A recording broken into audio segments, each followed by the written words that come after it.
Boa noite a todos vocês que nos acompanham. É uma grande honra para todos nós ter uma conversa agora, nesse momento, olhando no olho de cada um, para tratar de coisas sérias, coisas importantes que interessam ao nosso país. E para bater esse papo conosco de coisas sérias, mas também descontraído, a piada está liberada aqui também hoje. À sua direita, Bernardo Kister, Flávio Morgenstern, Alan dos Santos, nosso professor, economista Paulo Guedes, e o nosso grande líder, pré-candidato à presidência, liderando todas as pesquisas existentes e imaginárias, Jair Bolsonaro. Então, quero começar aqui agradecendo mais uma vez a todos vocês pelo grande sucesso, todo esse alcance que nós tivemos por ocasião da presença e participação de Jair Bolsonaro no programa Roda Viva. Só que, por outro lado, a gente não teve oportunidade de tratar daquilo que o povo brasileiro quer ouvir e quem está colocando o seu nome para comandar o nosso país a partir de 2019. Então, quero começar passando a bola para o nosso Bernardo Kister, para que faça a sua apresentação inicial e a gente comece esse bate-papo aqui, agradável, descontraído e que sirva de esclarecimento para quem nos acompanha. Deputado, Jair, nós estamos numa conversa informal, vai ser Jair mesmo. A tua principal bandeira é segurança. Você fala o tempo inteiro a respeito do Estatuto do Desarmamento, como a gente precisa armar o cidadão, e isso é uma coisa que tem que ser respeitada em função do referendo. Isso aí é inegável. Agora, armar a população, disponibilizar a possibilidade de comprar armas, é um plano de segurança privada, porque é o cidadão que vai se defender. Agora, quais são as propostas ou as ideias, o que você pretende fazer em relação à segurança pública, se você for eleito? Olha, em grande parte, qualquer decisão nossa tem que passar pelo Congresso Nacional. Está bastante maduro o Congresso, me entender, que nós trabalhamos pela governabilidade, conversando individualmente com os parlamentares lá dentro. Porque se você for procurar as velhas lideranças que se comportam como lideranças sindicais, você vai ter que se sujeitar às suas imposições. E eu tenho dito, para fazer a mesma coisa, estamos fora. Olha só, a gente pode falar muito sobre isso aí. O que eu quero é que o referendo seja respeitado. O povo não decidiu isso? Agora, quando o povo decidiu dessa forma, o que o governo do PT fez? Burlou, deu um golpe na democracia e foi em cima do dispositivo do Estatuto do Desarmamento, onde você tem que comprovar efetiva necessidade. Aí, o que é efetiva necessidade? Para mim, por exemplo, todo mundo diz que estamos em guerra. Está comprovada a efetiva necessidade. Agora, eu não quero jogar para cima e quem pegar, pegou. É isso. Lógico, alguns critérios não tão rígidos como os que existem aí, para a posse de arma de fogo. O que é posse? É você ter uma arma dentro da tua casa, do teu apartamento, da tua fazenda, da tua chácara, do teu comércio. Tá? E no tocante ao porte de arma de fogo, vai ser, logicamente, não como está aí. Você tem que facilitar. Por exemplo, eu, capitão do Exército, você acredita que eu tenho que, periodicamente, me submeter a uma bateria de testes? Eu fiz uma academia militar das Águas Negras. Por exemplo, quem prestou o serviço militar obrigatório? Tá certo? Você tem que facilitar o porte para essa pessoa. Os atiradores, caçadores, não sou favorável a liberar caça de animal nenhum, não. A nossa briga é caça de javali. Tá? Por exemplo, os vigilantes, tá? Os caminhoneiros, você faz algum teste, se o elemento for aprovado, uma idade mínima, 21 anos, acho que é mais que suficiente, ele vai poder portar a tua arma. Agora, paralelamente, você vai ter que ter uma legislação. Se você resolver brigar no trânsito, vai ficar complicado para a vida.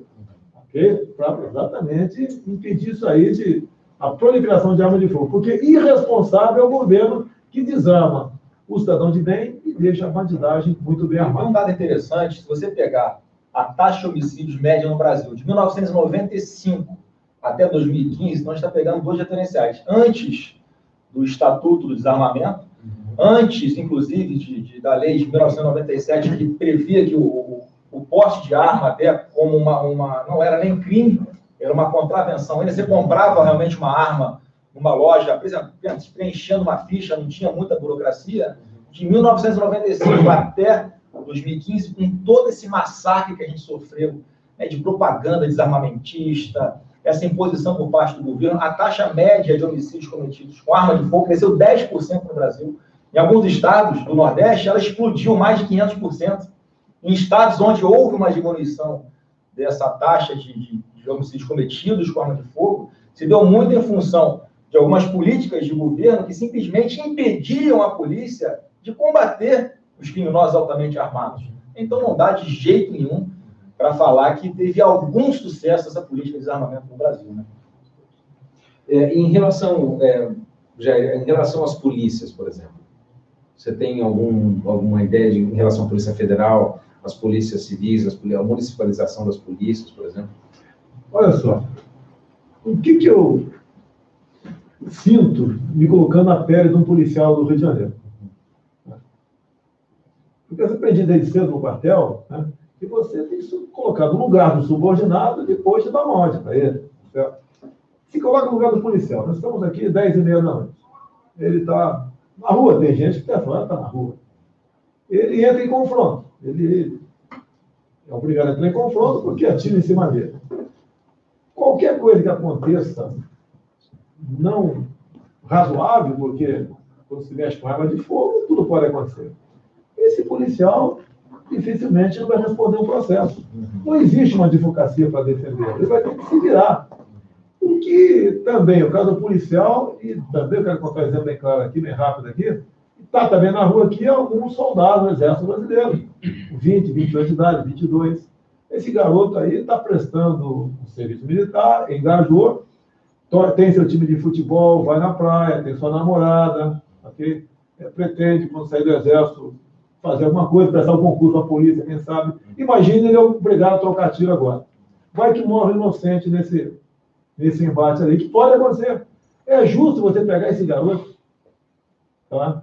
Que o Estado botou uma arma no peito dele, o Estado mandou ele para a rua, e submetê-lo a uma auditoria militar para ser condenado de 12 a 30 anos de cadeia, não é justo. Também não é justo um policial que, ao cumprir uma missão, vai fazer, por exemplo, uma integração de posse, vai resgatar alguém que está detido numa comunidade, tá? Ou fazer uma patrulha surpreendido, após um incidente, você submetê-lo também à auditoria militar. Até pouco tempo era tribunal de júri, agora a auditoria militar tem que ser condenado de 12 a 30 anos de cadeia. Este pessoal precisa de uma retaguarda jurídica. E não é só eles, você também, Bernardo. Se alguém está na tua casa e você atirar nesse cara, você pode ser enquadrado por excesso, um montão de coisa. Tá? E você vai responder um processo seríssimo, como responde o caso da Ana Hickman. Então, nós temos que botar o excludente de ilicitude para o policial operação e para nós, os demais cidadãos, no caso da legítima defesa. O excludente de ilicitude via Congresso, velho. Tem que passar pelo Congresso, você vai ter que mexer no Código Penal. Por isso é importante, eles falam em política, se você botar um presidente lá, seja quem for, eu gosto do Bolsonaro, vou votar nele, que eu tenho esse pensamento. Daí vota no cara do PSOL para deputado federal, pô, matou a gente. A transmissão é pelo Facebook e pelo YouTube, mas caso você também tenha Twitter, ajude a subir essa hashtag. Se você ainda não tem Twitter, já está na hora de ter, porque é mais um espaço que a gente tem que disputar para mostrar o que a gente acredita, os valores que a gente defende no Twitter. Xará, qual a pergunta que você quer fazer? Ou para o Bolsonaro, ou para o nosso professor Paulo Guedes. Não vamos perder essa oportunidade de tirar o caldo aí do nosso querido economista Paulo Guedes. Boa noite, é uma honra estar aqui, ter essa oportunidade de falar um pouco mais claramente para a população do que são as propostas de quem está na frente das pesquisas, inclusive aquelas pesquisas que sempre erraram para o mesmo lado, para o lado da esquerda. E é bom deixar claro porque a mídia não conseguiu transmitir isso. São muitos ataques e não tem uma clara... uma pergunta sobre propostas de fato. Então, vou fazer uma pergunta dupla aqui, tanto para o Paulo quanto para o Jair. Como nós poderíamos sumarizar o que serão as propostas para o governo Bolsonaro para essas questões que não foram discutidas ainda, por exemplo, saúde, educação, qual seria a base? Como a gente pode sumarizar isso de uma maneira rápida? Olha só, eu não é de hoje. É escândalo em cima de escândalo. Como é que é feita a política normalmente? Que eu estou há 27 anos dentro do parlamento. Nunca votei com o meu partido, ou com os meus partidos. Sempre votei de forma independente. O voto é meu, é sagrado. Tá? E acabam as eleições. O presidente eleito vai lá para os porões do Jaburu, os seus 8, 9 líderes mais importantes, senta todo mundo lá. Ah, você tem 80 votos, 60, 50, 40, 40. O que você quer? Eu quero Ministério do Transporte. Eu quero diretoria de banco. Eu quero estatal. E tudo é loteado. O presidente, ele não indica quase ninguém. A maioria foi indicada pelos outros. E ao indicar isso, o presidente está interferindo no trabalho legislativo. E você vai no artigo 84, se não me engano, da Constituição, que diz que responde por crime de responsabilidade o presidente que interfere no trabalho legislativo. Então, por aí você pode ver, está errado essa forma de fazer política. E essa forma de fazer política ainda leva o Estado à ineficiência, né, e leva à corrupção. É isso que nós temos que mudar, nós temos que quebrar isso. Caso contrário, não adianta um candidato qualquer, num debate, tem uma proposta maravilhosa para a economia, por exemplo. Daí chega lá, chega o seu Renan Calheiros e fala, não, o ministro da Fazenda, quem vai indicar sou eu. Tá? Ou do planejamento, ou seja lá o que for. Não tem como dar certo essa forma de fazer política. Então, esse apelo que a gente faz do pessoal, porque a imprensa fica falando, o Jair não vai ter como governar o Brasil. Para governar dessa forma, é melhor até que o Brasil fique parado. Ou nós mudamos o Brasil, e a chance é essa agora, ou vamos continuar afundando. O grande foco, então, é uma quebra com o establishment, é acabar Sim. com a forma como você tem ministros hoje indicados simplesmente em troca de votos. Me permita aí, de um lado tem uma grande força que vai ser do PT. Eles têm ainda, acredito, 16%, 17%, eles têm como fazer, tem chance de botar alguém no segundo turno, com esse percentual. Do outro lado está o senhor Geraldo Alckmin, que juntou todo o centrão com ele. Se vamos supor que o Alckmin seja eleito presidente hoje, ele vai lá no Palácio do Planalto, tira o Temer, senta essa cadeira e não mexe em ninguém. Porque esse centrão já loteou antecipadamente os ministérios. Já está tudo acertadinho. Até porque muitos deles precisam continuar como ministros porque eles vão ter fórum privilegiado. Não pode ir para casa, tá? Porque pode ser pego numa operação qualquer, como muitos são iniciados no tocante a isso. E o grande acordo que existe entre eles, PT e PSDB, o grande acordo é compromisso com o indulto. Você pode ver, o Ciro está quase fora de combate, porque ele ficou pulando de um lado para o outro, e agora o Centrão se acertou aqui, o PT não aceita do lado de lá de jeito nenhum, ele correria por fora. E, dadas as últimas declarações dele, não vai chegar a lugar nenhum. E ele foi o primeiro, né, um dos primeiros que botou para fora que, caso eleito, ia tirar o Lula da cadeia, ia botar o Ministério Público, o Judiciário no seu quadradinho, ou seja, ele ia querer buscar maneiras de subordinar o poder da justiça, né, ao poder político. Nós conseguimos entender, eu só queria deixar bem claro, nós conseguimos entender o que não vai ser feito. Eu queria sumarizar o que vai ser feito. Deixa eu lá, Paulo, só para emendar que você sobre a pergunta da nossa internauta, quem está usando a hashtag Bolsonaro ao vivo no Twitter, e é sobre isso, a Maria de Luz pergunta, no Brasil, que está entre os 15 países com maior carga tributária, mas faltam serviços como educação, saúde e segurança, como o senhor pretende realizar a reforma tributária? Acho que é um pouco nessa linha. Eu acho que é ótimo. Primeiro, uma aproximação geral, quer dizer, quando perguntaram, como é que vocês vão trabalhar, o que você vai fazer? Primeiro, a franqueza entre nós, e ele é direto, eu sou também, e eu até brinquei e falei o seguinte, a ordem está começando com o progresso. O progresso não sou eu. O progresso são as ideias de uma economia de mercado. O que está criando, está tirando 3,5 bilhões de eurasianos, chineses, paquistaneses, indianos, está todo mundo saindo da miséria nos últimos 20, 30 anos. É a história de maior erradicação de miséria da história, da humanidade. Tem 3 bilhões de pessoas saindo da miséria através das economias de mercado. E são vítimas do socialismo. São pessoas que sofreram, são os órfãos do socialismo. Esse pessoal entrou nos mercados globais. Então, a ditadura chinesa tem progresso porque mergulhou a população nos mercados globais. Então, o sistema chinês está em pé porque o povo está enriquecendo através das economias de mercado. E do lado de cá nós estamos fazendo o contrário, estamos bloqueando, sufocando a geração de emprego, a criação de riqueza. Então, a ideia é justamente essa, ordem e progresso. Ordem porque é o Estado de Direito. Se você não tiver preservação de vidas e propriedades, as pessoas nem podem se dedicar ao trabalho. E isso é uma história constitucional dos ingleses, é uma história antiga, que é justamente a função número 1 do governo é preservação de vidas e propriedades. Eu mesmo, quando fui entender por que o fenômeno Bolsonaro estava surgindo, ficou muito claro que era um problema de segurança, mesmo, um aspecto de segurança. As pessoas não têm direito à própria vida, não têm direito às propriedades. Como é que isso aqui vai prosperar? Agora, em cima disso, tem as outras prioridades. Isso está ligado também ao fenômeno político. Ele diz, pô, essa classe política, esse negócio é só fazer o tomar lá da cá em Brasília, você praticamente, com essa centralização de recursos ativos, e a redemocratização não conseguiu enfrentar esse problema propriamente, tanto que os gastos do governo eram tão grandes que nós fomos para a hiperinflação, depois nós fomos para o congelamento de ativos, depois nós fomos para o congelamento de preços, depois fomos para a moratória externa. Quer dizer, o Brasil está lutando há 20, 30 anos sem conseguir controlar esse crescimento do toma lá da cá.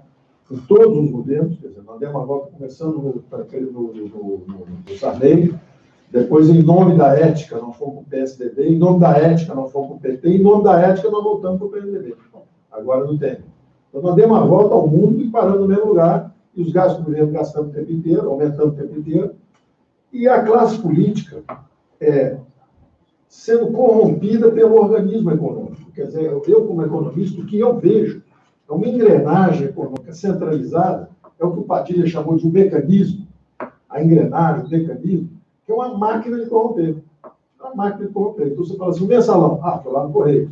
Petrolão, foi lá no petróleo. Como é que o PMDB, lá o Eduardo foi? Essa já foi na Caixa Econômica Federal. Então, viraram feudos, onde a classe política troca poderes, troca influência, troca recursos, e essa máquina acaba não atendendo a população. Então, a ideia básica é o quê? É descentralizar os poderes e recursos. Você tem que imaginar o seguinte, o Brasil é como se fosse um continente, é uma dimensão continental. Então, é como se você estivesse toda a Europa. Como é que o governo do Rio de Janeiro vai atacar o problema de segurança se não tem dinheiro? O dinheiro está lá em Brasília, ele toma lá da cá e vem estar onde o povo está. E essa é a reforma fiscal, a descentralização de recursos. Como é que você vai atacar o problema dos hospitais municipais, que não estão funcionando, e o problema das escolas municipais que não estão funcionando, se o dinheiro está em Brasília? Então, o Bolsonaro pode ser o primeiro presidente que vai amputar seus próprios poderes, que vai reidratar a classe política, vai regenerar a classe política. Esse sistema econômico que está aí, ele, na verdade, corrompeu a política e estagnou a economia. Então, o Bolsonaro pode reabilitar a classe política. Como é que ele vai ter governabilidade? Como é que ele vai receber apoio? Até o prefeito do PT vai querer votar nele, porque está precisando de dinheiro para o hospital, está precisando de dinheiro para a saúde, para a educação, está precisando de dinheiro para a segurança. O povo está votando pela segurança. Então, essa descentralização de recursos é o eixo da governabilidade.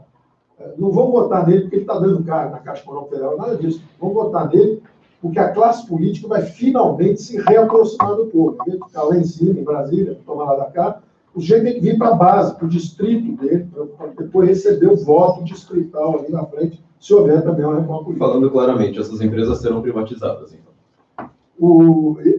Eu, por mim, aí estamos aqui no nosso empurra. Eu, por mim, o ônus de manter a empresa pública ou estatal, o outro é que tem que me explicar.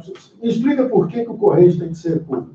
A carta chega atrasada, dá um déficit enorme e já estão, inclusive... já roubaram até os carteiros, o futuro dos carteiros, já roubaram até a presidência. Então está tudo aparelhado. Está tudo aparelhado, virou tudo núcleo de fazer política e de tomar dinheiro. Deixa eu só fazer um rápido intervalo de apenas 2 minutos, para que vocês não saiam daí. A gente vai fazer apenas um pequeno ajuste aqui no nosso som. E na volta, o Jair Bolsonaro já continua respondendo essa pergunta. E também a da Cátia Oliveira, que está usando a hashtag no Twitter Bolsonaro ao vivo. Ela faz a seguinte pergunta, Jair: como será a sua política de desestatização? Caixa, Correios e Banco do Brasil serão privatizados? A gente já volta, não sai daí. Pessoal, ainda bem. Está fora do ar aí?